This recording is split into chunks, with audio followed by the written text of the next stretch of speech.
नमस्कार दोस्तों, स्वागत है आपका नई वीडियो में। दोस्तों आज की वीडियो काफ़ी ज़्यादा इंपॉर्टेंट होने वाली है और काफ़ी ज़्यादा इन्फॉर्मेटिव होने वाली है, क्योंकि आज हम बात करने वाले हैं एक ऐसे ऑपरेशन के बारे में जो कि इंडियन आर्मी का अब तक का सबसे डेडलीस्ट ऑपरेशन रहा है। जी हाँ, मैं बात कर रहा हूँ यहाँ पर ऑपरेशन रंदोरी बैग। आप लोगों ने भी सुना होगा इस ऑपरेशन के बारे में, कैसे यहाँ पर 4 पैरा स्पेशल फोर्सेज के जवानों ने, यहाँ पर ऑपरेटिव्स ने यहाँ पर इस ऑपरेशन को अंजाम दिया था और इस ऑपरेशन के दौरान उन्होंने अपनी शहादत यहाँ पर दी थी। तो आज इस वीडियो के थ्रू मैं ये बताने वाला हूँ आपको कि ये particular operation basically operation Randori Behag कैसे एग्जीक्यूट हुआ था, and I will cover every single thing. Like इसकी जियोग्राफिकल लोकेशंस क्या थी जहां पर ये ऑपरेशन हुआ था, बेसिकली क्या इंटेलिजेंस थी, क्या इनपुट थी, कौन कौन सी यूनिट जो है इस पर्टिकुलर ऑपरेशन में शामिल थी। तो यहाँ पर जो है मैं सारी ऑपरेशन डिटेल्स के ऊपर कवर करने वाला हूँ। एक एक चीज को यहाँ पर जानेंगे कि ये particular operation Randori bag execute कैसे हुआ था। तो बेसिकली मैंने पिछली बार यहाँ पर कवर किया था ऑपरेशन अपाचे, जो कि आप लोगों को काफी ज्यादा पसंद आया था। ऑपरेशन अपाचे के ऊपर डिस्कस किया था कि कैसे यहाँ पर 9 पैरा स्पेशल फोर्सेस ने ये ऑपरेशन प्लान किया था और एग्जीक्यूट किया था। और अगर आपने वो वीडियो नहीं देखी है तो प्लीज जाके देख लेना। अब जो मैं यहाँ कवर करने वाला हूँ ऑपरेशन रंदोरी बैग,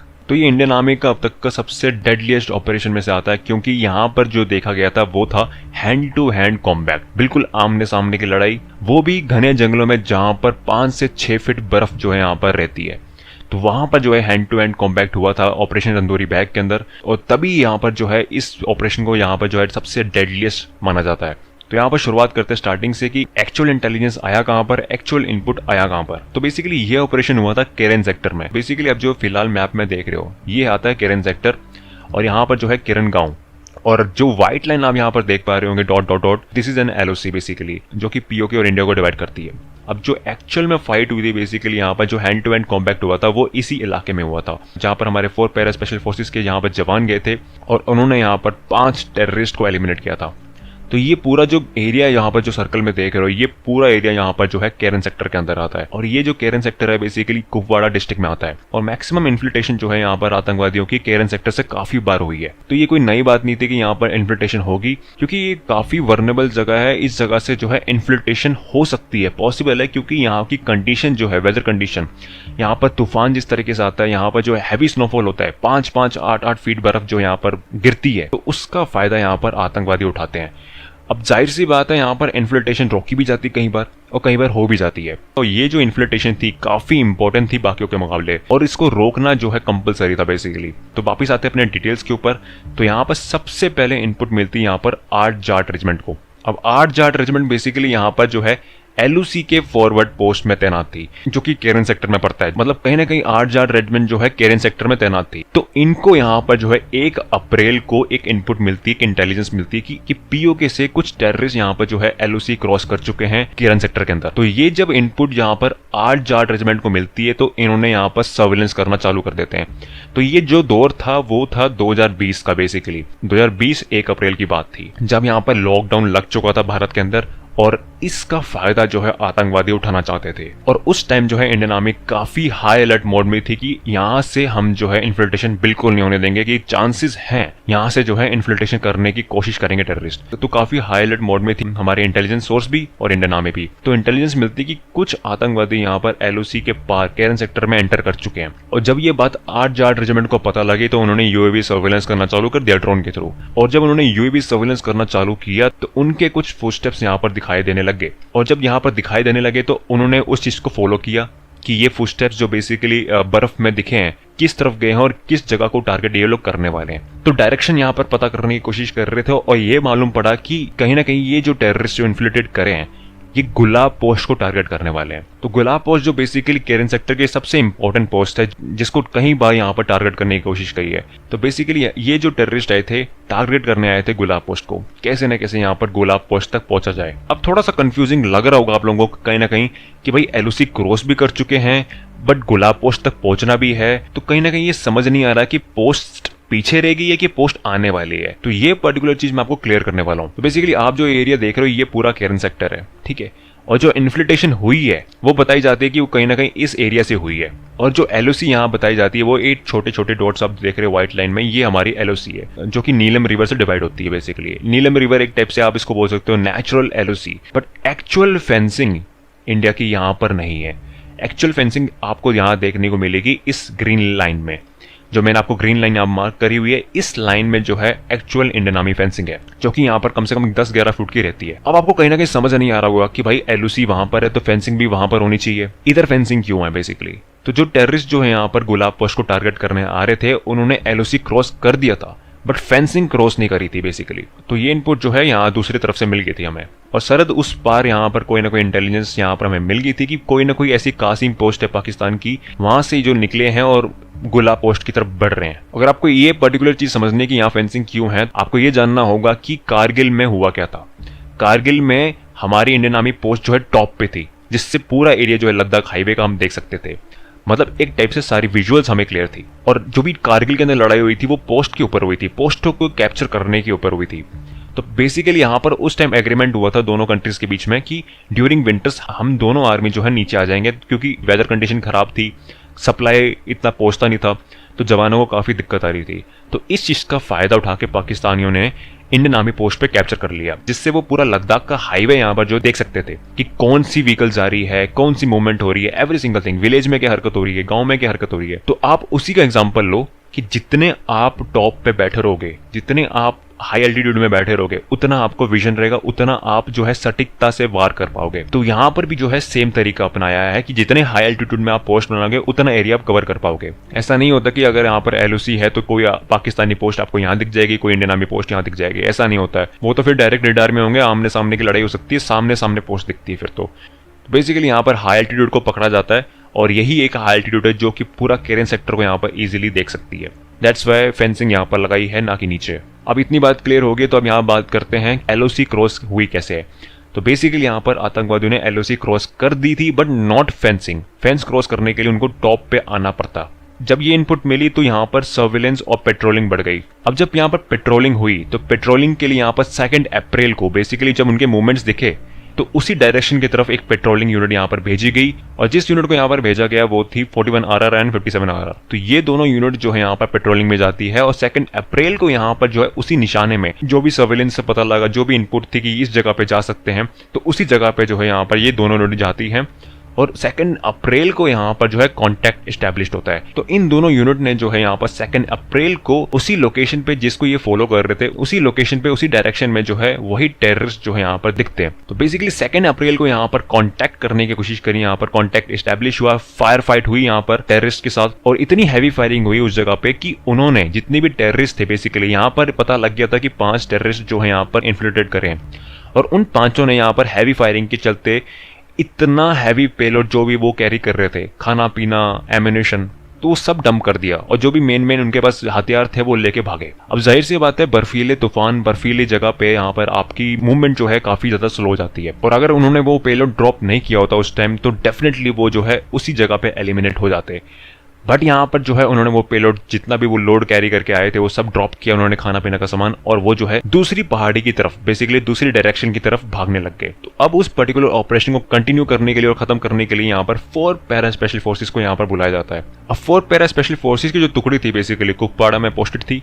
आप लोगों को पता होना चाहिए कि बहुत बार जो है 2016 में भी जो है अटैक किया था, जब उरी का रेड हुआ था यहाँ पर हमारे इंडिया की तरफ से पीओके के अंदर जाके 4 पैराएसएफ की जो टुकड़ी थी वो कुपवाड़ा की तरफ से एंटर करी थी, और 9 पैराएसएफ की टुकड़ी जो है पूंछ की तरफ से जो एंटर करी थी, और दोनों ने जो है सक्सेसफुली रेड कंडक्ट किया था ड्यूरिंग 2016 उरी रेड। तो बेसिकली यहाँ पर जो है गढ़ बोल सकते हो आप 4 पैराएसएफ का कुपवाड़ा के अंदर, और ये पूरा केरन सेक्टर कुपवाड़ा के अंदर पड़ता है। तो 4 पैराएसएफ को बुलाया जाता है इस ऑपरेशन के लिए। अब इस ऑपरेशन के लिए यहाँ पर चुना जाता है सूबेदार संजीव कुमार को, जो कि 4 पैराएसएफ को लीड कर रहे थे बेसिकली, और ये कुल मिला के कम से कम 12 ऑपरेटिव्स को चुनते हैं जो कि इस ऑपरेशन में जाते हैं। उनमें से यहाँ पर 6 की टुकड़ी में यहाँ पर 2 स्क्वाड डिवाइड होती है, और दोनों स्क्वाड को यहाँ पर मैनेज कर रहे थे सूबेदार संजीव कुमार। तो इनको यहाँ पर चुना जाता है फॉर डायरेक्ट असॉल्ट। बट जो भी ऑपरेशन में गए थे जिनके ऊपर हैवी फायरिंग हुई थी, तो उनके नाम यहाँ पर सामने आते हैं, जिसमें यहाँ पर सूबेदार संजीव कुमार जो कि लीड कर रहे थे 4 पैराएसएफ को, हवलदार Devendra Singh, paratrooper Chhatrapal Singh, paratrooper Balkrishna and paratrooper Amit Kumar, and 1 more guy जो कि इनकी टुकड़ी में शामिल थे वो थे पैराट्रूपर सोनम शेरिंग तमंग, बेसिकली जिनको यहाँ पर शौर्य चक्कर बाद में मिला। तो ये भी जो है उन 12 ऑपरेटिव्स में से आते थे। तो ये जितने भी 12 लोग थे बेसिकली यहाँ पर 4 अप्रैल को निकल जाते हैं सर्विलेंस और रिकनेंस करने के लिए, जिसकी पहली तस्वीर यहाँ पर आप इस जगह पे देख सकते हो, जिसकी आप टाइमिंग भी यहाँ देख सकते हो 4 अप्रैल 2020, और टाइमिंग है यहाँ पर 12:45। तो बेसिकली जो टाइमिंग बताई जाती है बाय देयर GOC वो 1300 आवर्स है बेसिकली, मतलब 1300 आवर्स के अंदर अंदर सबको ड्रॉप कर दिया जाता है। और जिस हेलीकॉप्टर से यहाँ पर उतारा गया था उनको वो था ध्रुव हेलीकॉप्टर। बेसिकली ध्रुव का इस्तेमाल किया था इनको ड्रॉप करने के लिए। So as I told you कि जितनी भी फेंसिंग थी वो इस जगह पे थी और कहीं ना कहीं इसी जगह पे जो है गुलाब पोस्ट को टारगेट करने की कोशिश कर रहे थे लोग। और जब यहाँ पर आरआर यूनिट के साथ कॉन्टैक्ट एस्टेब्लिश होता है तो वो सारे आतंकी जो है इसी एरिया में जो है भागते हैं। और अब ये एरिया काफी बड़ा है, ठीक है, देखने में काफी छोटा लग रहा है मैप के अंदर, बट है काफी घना और बर्फ की चादरों से घेरा हुआ। तो बेसिकली यहाँ पर 4 पैरासूट को ड्रॉप किया जाता है इस एरिया के आसपास, जो कि आप यहाँ पर सर्कल में देख सकते हो, जहां पर काफी बर्फ यहाँ पर देखी जाती है। कम से कम 8-10 फुट 5 फुट इतनी बर्फ जो है यहाँ पर होती है, क्योंकि सबसे हाई एल्टीट्यूड रीजन था यहाँ का, क्योंकि जहां पर 5 से 8 फीट तक बर्फ रहती है वहां पर पेट्रोलिंग थोड़ा मुश्किल हो जाती है। तो इस जगह से काउंटर करने के लिए यहाँ पर 4 पैरासूट को भेजा जाता है कि आप यहाँ से जाइए। और कहीं ना कहीं यहाँ पर 4 पैरासूट को इनपुट दी गई थी कि एग्जैक्टली इसी एरिया में जो है यहाँ पर आतंकी देखने को मिल जाएंगे। तो बेसिकली प्लान पूरा सेट था। तो यहाँ से जो है आरआर यूनिट जो है देखती रहेगी, नजर पर रखेगी कि कहीं यहाँ से कोई टेररिस्ट जो है पीछे की तरफ ना आने लग जाए। प्लान काफी सिंपल था कि यहाँ से जो है आरआर यूनिट जो है वॉच आउट करेगी और दूसरी डायरेक्शन से यहाँ पर 4 पैरासूट लीड कर रही थी।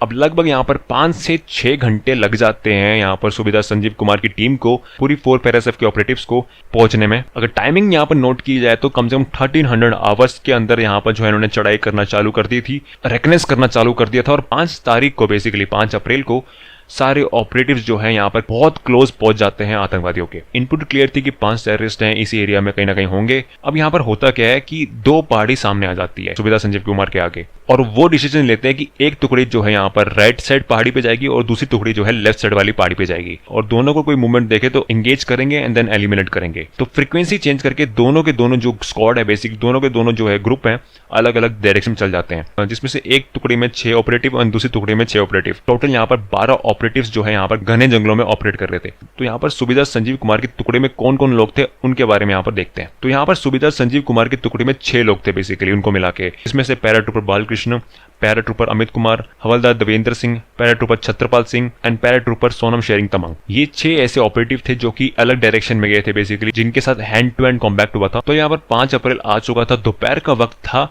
सूबेदार संजीव कुमार की टुकड़ी जहां पर जो है इस जगह पे ऑपरेट कर रही थी कहीं ना कहीं, और दूसरी टुकड़ी जो है दूसरी इलाके में ऑपरेट कर रही थी कहीं ना कहीं, और किसी को यहाँ पर कोई भी इनपुट ना मिल नहीं रहा था कि कहाँ पर हो सकते हैं। बिकॉज यहाँ पर घना जंगल था, वेदर कंडीशन काफी टफ थी, यहाँ पर स्नो जो है काफी ज्यादा थी इधर। अब इस बीच होता क्या, जो 2 पैराट्रूपर्स जो आगे चल रहे थे उनका किसी रीजन की वजह से यहाँ पर पैर स्लिप होता है, बेसिकली पाँव स्लिप हो जाता है, सीधा नीचे जाते हैं बेसिकली नीचे खाई में, जो कि काफी गहरी खाई थी बेसिकली, और बिल्कुल स्ट्रेट स्लोप था वहां पर। और जैसे वो स्लिप पर वहां नीचे पहुंचे तो पता लगा कि सामने फ्रंट में ही उनके मुंह के आगे वहां पर जो है आतंकवादी दिखे उनको। अब आतंकवादियों ने भी उनको देखा, दोनों के बीच में क्लोज कॉम्बैक्ट शुरू हो चुका। वहां पर जो है टेररिस्ट ने भी जो है AK-47 से फायर खोल दिया था, और यहाँ पर दोनों पैराट्रूपर्स ने भी जो है अपना फायर खोल दिया था। और ये बात जब पता लगी सूबेदार संजीव कुमार को कि दोनों पैराट्रूपर्स जो है यहाँ पर फेस टू फेस आ चुके हैं टेररिस्ट के, तो उन्होंने भी बिना सोचे यहाँ पर जो है उसी जगह से यहाँ पर जो है छलांग मारा और नीचे गए अपने पैराट्रूपर्स के साथ। काफी हैवी फायर हुआ वहां पर, काफी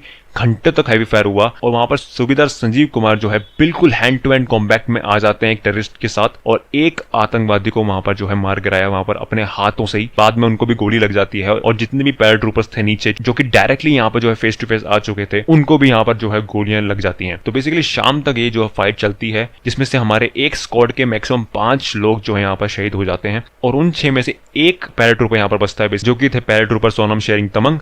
ये अकेले अपने ग्रुप के बचे थे जो कि उस टाइम जो है शाम के वक्त वेट कर रहे थे, और इनके आंखों के आगे सारे इनकी टुकड़ी के लोग जो है यहाँ पर शहीद हो जाते हैं, जिसमें से सूबेदार संजीव कुमार बिल्कुल हैंड टू हैंड कॉम्बैक्ट में यहाँ पर शहीद होते हैं। और एक फोटो में इनको देखा जा सकता है यहाँ पर जिस तरीके से इन्होंने बहादुरी दिखाई, हैंड टू हैंड कॉम्बैक्ट में जो है एक आतंकी को यहाँ पर ढेर किया। और इनके साथ बचे जितने भी पैराट्रूपर्स थे, पैराट्रूपर बालकृष्ण, अमित कुमार, देवेंद्र सिंह, छत्रपाल सिंह, इन सब की शहादत जो है उसी टाइम हो जाती है। तो काफी हैवी फायरिंग थी वहां पर, काफी क्लोज कॉम्बैक्ट हो चुका था आतंकवादियों के साथ, और अकेले यहाँ पर जो है पैराट्रूपर सोनम शेरिंग तमंग जो है बचते हैं शाम तक।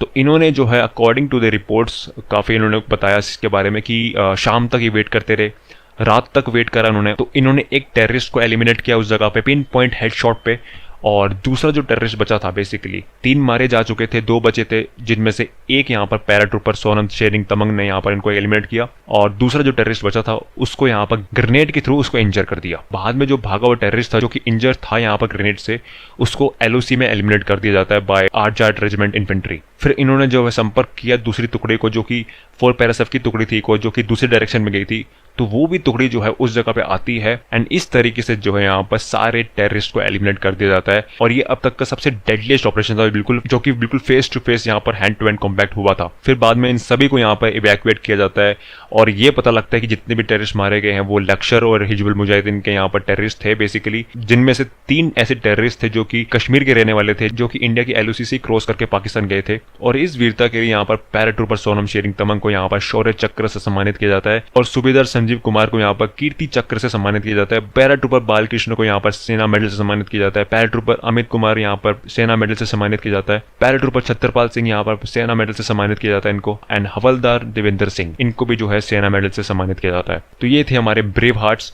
जिन्होंने अपनी शहादत दी और उस ऑपरेशन को जो है वेल प्लान्ड, वेल एग्जीक्यूट यहाँ पर किया। और ऐसी जवानों की वजह से यहाँ पर केरन सेक्टर इंडिया का जो है आज सुरक्षित है और इस तरीके से इस इन्फिल्ट्रेशन को प्रॉपरली रोका जाता है।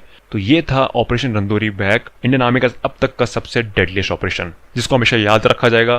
So that's all for the video. अगर वीडियो पसंद है तो प्लीज लाइक करना एंड कमेंट करके जरूर बताना कैसे लगी वीडियो। फिर मिलते हैं किसी दूसरी एनालिसिस के ऊपर, तब तक के लिए नमस्ते, जय हिंद।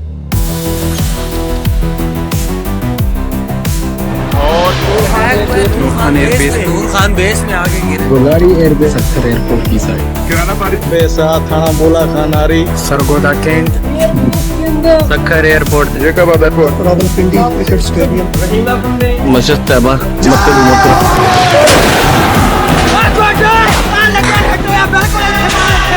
अभी धमाका हुआ है अभी इसके दरवाजे टूट गए, ये देखिए कैसे। और ये रनवे को बहुत ज्यादा नुकसान पहुंचा है।